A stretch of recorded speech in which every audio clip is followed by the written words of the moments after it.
Unveiling Formality. Mastering formal salutations in English emails.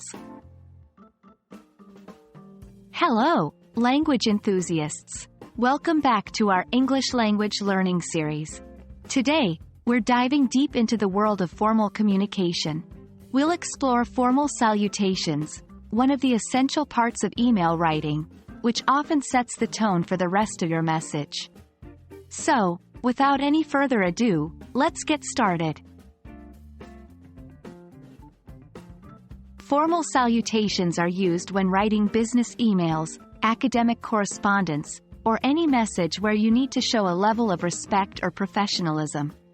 They are the greetings you use at the beginning of your email to address your recipient. This could be a boss, a client, a professor, or even a person you've never met before. Using an appropriate formal salutation is the first step in making a good impression. There are various formal salutations you can use depending on the context and the person you're addressing. Let's go through some common examples. 1. Dear Mr. Mrs. per megasecond.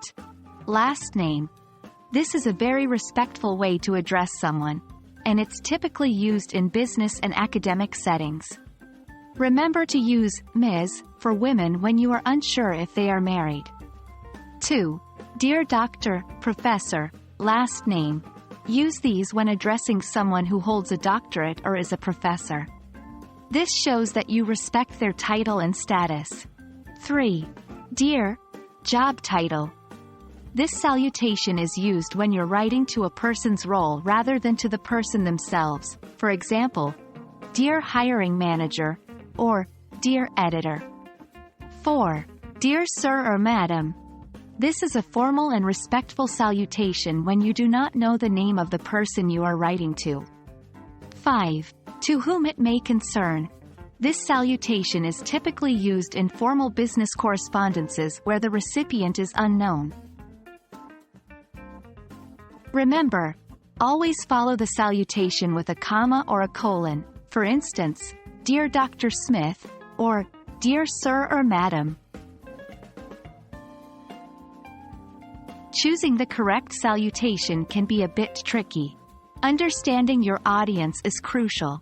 If you're unsure about which salutation to use, stick with a more formal option to ensure you're showing the appropriate level of respect. Also, do your research if possible. If you're writing to a specific person, try to find out their name, job title, or academic status.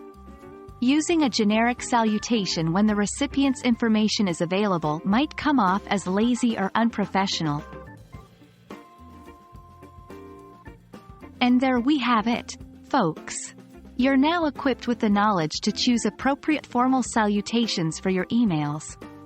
Remember, the salutation sets the tone for your entire email, so ensure it is respectful and appropriate. We hope this video has been helpful. Stay tuned for more tips on mastering English language skills. Until then, happy learning!